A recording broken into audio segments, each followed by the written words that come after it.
I am finally starting Bride. I don't mind it as an adjective, but as a noun, just, oh. It's still so fun. And it is my new ick. So let's wrap this video up.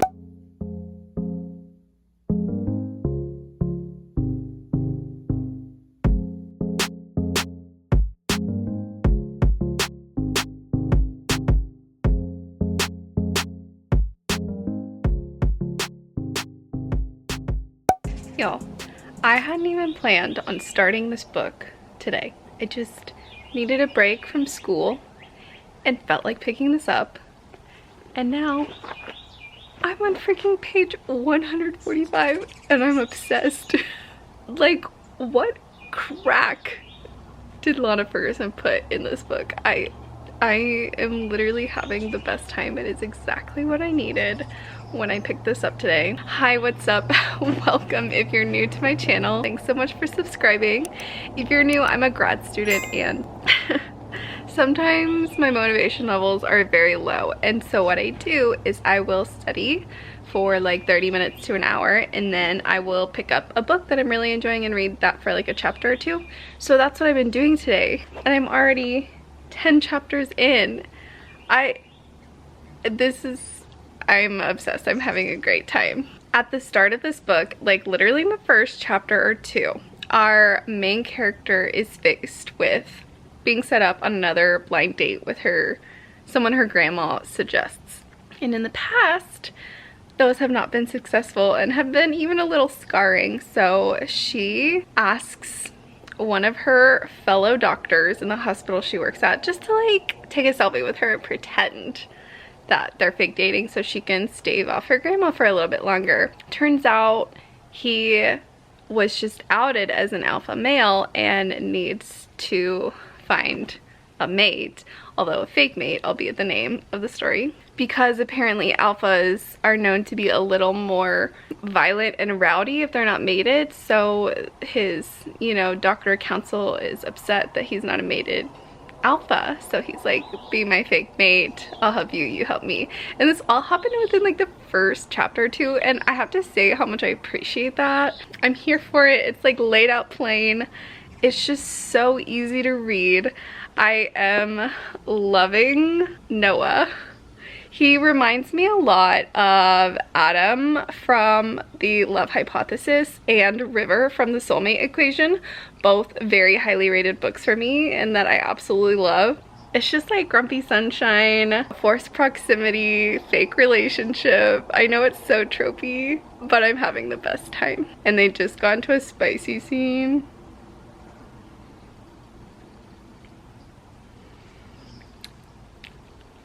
I gotta read some more. Okay, bye. I finished The Fake Mate yesterday. I read this in one day. It was exactly what I needed at the time. I just had the best time reading this book. It just fit the bill. I do have a few thoughts about it. I think I already told you kind of what this story was about, and the last time I talked to you, there were some spicy scenes. The romance side of things were starting to pick up, and their feelings for each other were starting to become more real because of, the situations they had been in and the forced proximity. They were getting to know each other and things like that, and that was really sweet. So reading the first half of this book, 5 stars.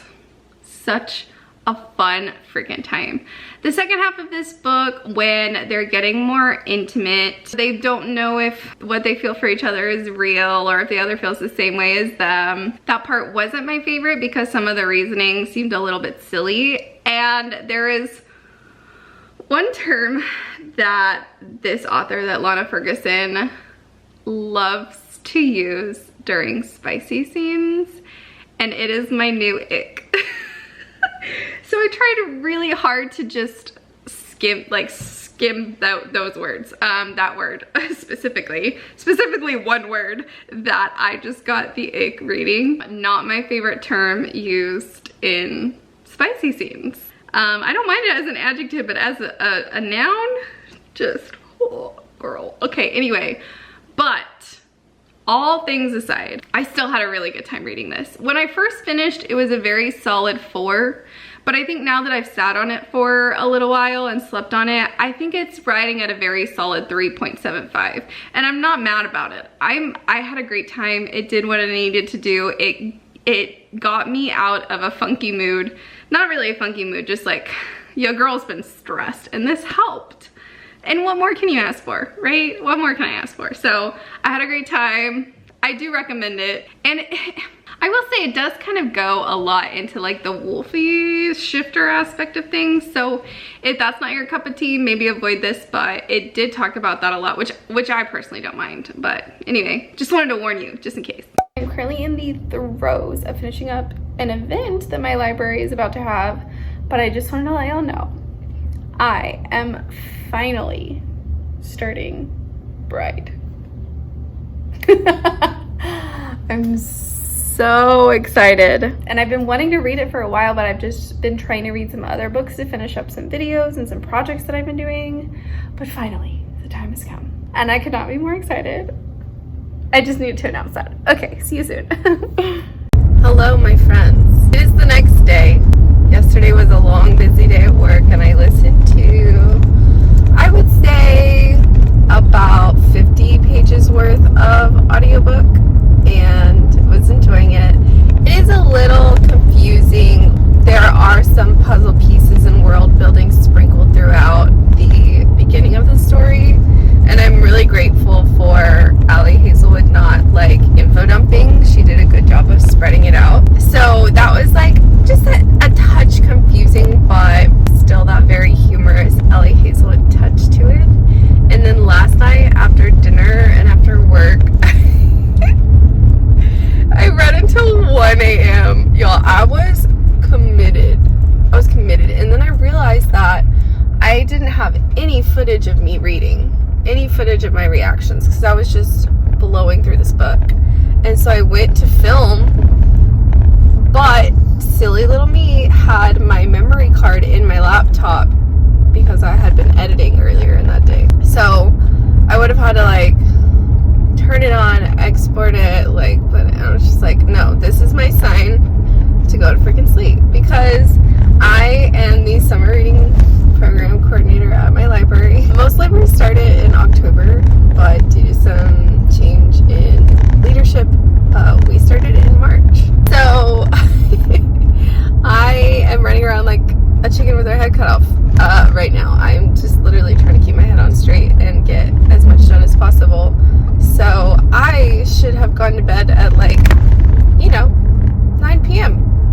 But I stayed up until 1 a.m. reading this book. And it's so fun. I'm just really enjoying it. I wouldn't say it's 5-star worthy at the moment. I still have 150 pages left or so. So there's still the potential. It's still so fun. It's just binge worthy. I meant to do an update for you guys with my actual vlog camera, and not in the car again, but I ran out of time because I decided to hit snooze twice. I'm really enjoying the gradual build of friendship. They have slowly come to trust each other. This is probably not good audio, so I'm gonna let y'all go now. At least I made an update, because I will probably finish it today. So I'll see you then. I finished Bride. Let's talk about it. Allie Hazelwood put something in her books that just makes them so consumable. Just the writing style, the goofiness. I don't know. She just puts something in her books that just makes you want to keep reading and consuming it as fast as possible. And that's how I felt reading Bride. I was honestly really like so fully committed to finishing it that night. I'm glad I got sleep. I needed it, but I definitely could have finished it that night. It was so entertaining. It was so fun. I really enjoyed Misery. However, I feel like there were a few discrepancies that took me out of the story and took me out of giving this a higher rating. For example, there were times when one moment, based on how I read it, she was standing, and then the next moment he was like sitting next to her, and I didn't even know when she sat down. So I was just like, wait, what? When did that happen? Just you know, situations where I thought she was doing one thing and then all of a sudden she's over across the room next to Lo, and I was just like kind of thrown out of it a little bit. So I think there were a few discrepancies when it came to this story that me personally took me out of it a little bit. That's just me being detail oriented and a little bit picky. You know, to each their own, right? I did really enjoy this, but there were some moments that frustrated me a little bit. For example, there would be moments when they asked each other questions about each other's species and they were like really open about it, and then there would be other moments when they would talk about something else and they would be really cagey, and I'm like, you guys have already been open and vulnerable about this, why not this? Or I was telling my mom, there are a few scenes where it's like, should I? And then Lo's like, yeah. And she's like, are you sure? And he's like, yeah, I'm sure. And I'm like, sure about what? Another time it was like, oh, but you know. And he's like, yeah.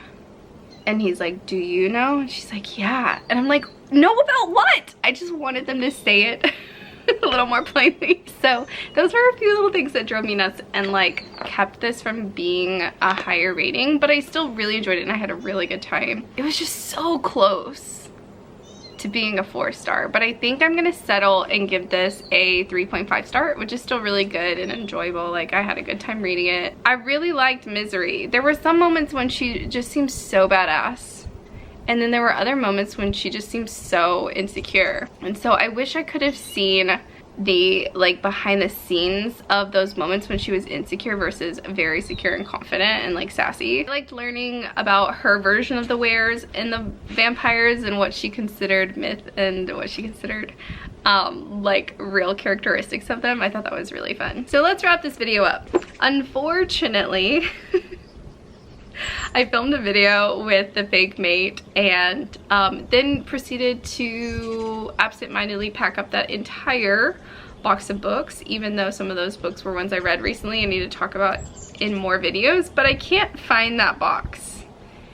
It's there somewhere. We're gonna pop this up here. So The Fake Bait by Lana Ferguson was very similar to Bride in that way. It was just so consumable and easy to read. You wanted to root for these characters and I loved that. Out of the two, I would say The Fake Mate was more spicy. Both of these stories did that thing where like the man thinks he knows best and makes the decision for both of the couples without consulting them. Is that like a werewolf thing? Is that an alpha thing? Please let me know in the comments if it is. In the end, I think I'm gonna give Lana Ferguson's The Fake Mate a 3.75 and I'm gonna give Bride a 3.5. Both were very entertaining and fun. I'm glad I read them. Were they the top of the top of the top? No, but I could totally see why these stories went viral. They are fun and entertaining, and again, you want to root for these characters. They're both just a really good time. Thank you so much for watching this video. I hope you enjoyed it. If you did, please consider giving it a thumbs up, and if you made it this far, you might as well subscribe. So many videos coming up. I am wrapping up a bunch of reading vlogs that I have been filming consecutively. We have a lot of fun content coming in the future, so I hope you'll stick around. Thanks so much for watching, everyone. I hope you're doing well whenever and wherever you're watching this, and I will see you in my next one.